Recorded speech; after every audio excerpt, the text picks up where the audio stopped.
ο κύριος Ηλίας Γινοσάτης, γιατρός της πρώτης χειρουργικής του Ερυθρού Σταυρού, που ήταν ο άνθρωπος, και συγχαρητήρια στην ψυχραιμία αυτού του ανθρώπου, που βοήθησε για να απεγκλωβιστούν. Γιατρέ μου, κύριε Γινοσάτη, καλημέρα σας. Καλημέρα κύριε Παπαδάκη. Εσείς πέψατε και απεγκλωβίσατε αυτούς τους ανθρώπους, οι οποίοι ήταν μέσα στον θάλαμο του ασανσέρ. Σε τι κατάσταση τους βρήκατε? Και μάλιστα μου ότι μέσα είχατε. Σε τι κατάσταση τους βρήκατε? Κοιτάξτε, αρχικά να πω ότι δεν πήγα μόνος μου. Είχαν μαζευτεί ταυτόχρονα πολλοί γιατροί του νοσοκομείου, πολύ προσωπικό του νοσοκομείου. Εγώ σίγουρα έτρεξα από τους πρώτους, γιατί με το που άκουσα το θόρυβο και επειδή το ασανσέρ είναι δίπλα στο γραφείο μου, κατέβηκα κατευθείαν στο υπόγειο, καταλαβαίνοντας ότι έχει γίνει κάτι πολύ σημαντικό. Ο κόσμος που ήταν μαζεμένος έξω από το ασανσέρ του υπογείου φώναζε ότι κάτι έχει συμβεί στο ασανσέρ. Βγήκα μπροστά, προσπάθησα να ανοίξω την πόρτα. Δεν άνοιγε η πόρτα τραβώντας την. Κατάλαβα ότι έχει μπλοκάρει, προφανώς δεν έχει σταματήσει στο ίδιο επίπεδο του ορόφου.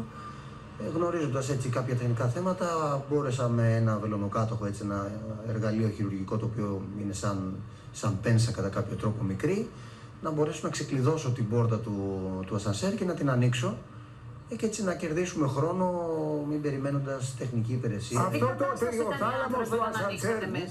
ο θάλαμος του ασανσέρ ήταν όντως 2-3, ήταν κάτω από το επίπεδο του ορόφου. Ήταν κάτω από το επίπεδο. Τώρα κοιτάξτε, πάνω στον πανικό μας εκείνη την ώρα, και επειδή η πρώτη προτεραιότητα ήταν να βγάλουμε τους ανθρώπους, δεν μπορώ να πω ότι πρόσεξα πάρα πολλές λεπτομέρειες για να σας πω ακριβώς αν ήταν μισό μέτρο, ένα μέτρο κτλ. Πάντως περίπου γύρω στο μισό μέτρο πρέπει να ήταν. Ακούγεται, έτσι, από ό,τι θυμάμαι και από όσο το υπολόγισα.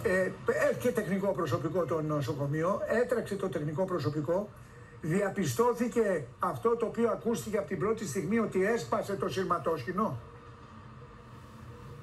Αυτό δεν μπορώ να το ξέρω, γιατί από τη στιγμή που έγινε αυτό που σας περιέγραψα πριν, εγώ ασχολήθηκα με τους ασθενείς και μόνο, και εγώ και όλοι οι υπόλοιποι γιατροί που εμπλέκονται στο αντικείμενο αυτό, καθώς εφημέρευε η κλινική μας εχθές, και θα έπρεπε εμείς να το αντιμετωπίσουμε ούτως ή άλλως. Είχε προβλήματα αυτό. Και ύστερα, όσον αφορά το αν έσπασε το σειρματόσχηνο ή όχι, αυτό θα το πούνε οι εμπειρογνώμονες που θα ελέγξουν το ασανσέρ. Είχε προβλήματα, γιατρέ, είχε προβλήματα το ασανσέρ αυτό? Γιατί από ό,τι ακούσαμε και κάποιες μαρτυρίες, δεν νομίζω ότι είχε κάτι. Ναι. Δεν ανοιγοκλίναν οι πόρτες καλά, είχε κάποιες... Τι σας είπανε οι άνθρωποι που εσείς ήσασταν ο πρώτος που τους είδατε μέσα? Να απαντήσεις πρώτα σε αυτό και μετά από ό,τι θέλεις, Αλεξάνδρα μου. Είχατε διαπιστώσει τη λειτουργία, δηλαδή? Όταν πλησιάσει την πόρτα σταματάει.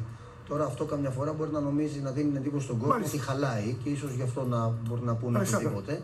Αλλά αυτό από ό,τι ξέρω γίνεται για λόγους ασφαλείας, να μην περιφιάσει κάποιος την πόρτα. Έχει ένα φωτοκύτταρο από το πάνω σημείο. Κύριε Γινοσάτη, επειδή ήσασταν εσείς ο πρώτος που ανοίξατε τις πόρτες του ασανσέρ και είδατε μέσα τους ανθρώπους, και μάλιστα ο ένας από αυτούς ήταν και ο άνθρωπος χειρουργημένος, είχε πάρει εκείνη την ημέρα εξιτήριο. Σε τι κατάσταση ήταν και τι σας είπαν οι άνθρωποι? Σε φορείο ασθενοφόρου.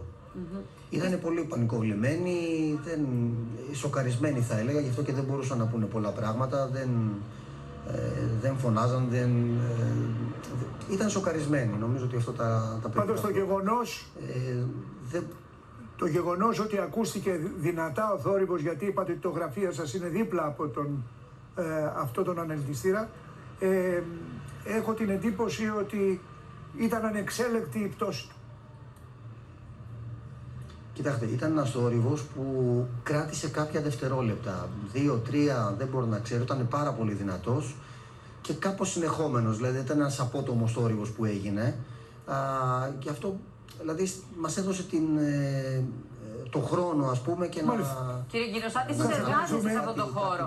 Λένε ότι αυτό το ασανσέρ είχε και κάποια μικροπροβλήματα. Αυτό που ρώτησα πριν, απλά επειδή είναι ένα και άλλα 6 στο σύνολο, είπαν τα ασανσέρ. Δεν είναι μόνο αυτό. Γενικά, επειδή εργάζεστε σε αυτούς τους χώρους. Αρκετά ασανσέρ στο... Έτσι βλέπετε, εντοπίζετε εσείς προβλήματα γενικά?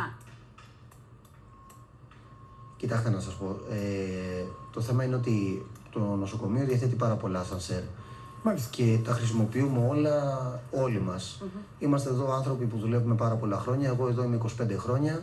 Σίγουρα μικροπροβλήματα, κάποια στιγμή να σταματήσει να λειτουργήσει οποιοδήποτε ασανσέρ έχει τύχει και στην πολυκατοικία μας, ας πούμε. Το θέμα είναι ότι υπάρχει συντήρηση. Τους βλέπω τους ανθρώπους που έρχονται δηλαδή. Τώρα δεν μπορώ να σας πω πότε μπορεί να έγινε ή πόσες φορές μπορεί να έγινε. Αν τους βλέπω. Έτσι, αν το σειρματόσχηνο. Όπως σας είπα, είναι ακριβώς απέναντι από την πόρτα του. Αν το σειρματόσχηνο βέβαια έσπασε. Μπορεί να έγινε όμως και.